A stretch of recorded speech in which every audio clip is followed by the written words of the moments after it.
your dreams align. Sign me up and tell me about the people that you know who are trying to feel alive.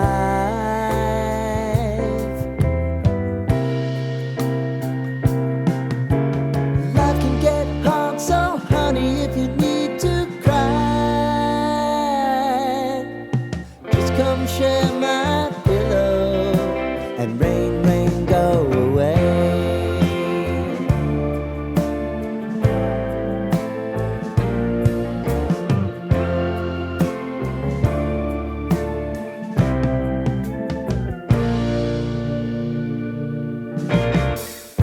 I wanna hear about everything you're ever thinking.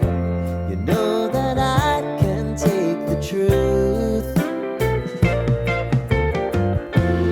Call me out if you think I'm ever slipping. Maybe I can turn it around. Oh yeah. Baby, if you want us, you know time is on our side. Things are gonna haunt us, we'll just have to put aside.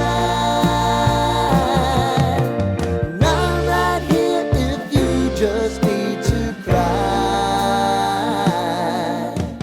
Come love, share my pillow, and rain, rain, go away.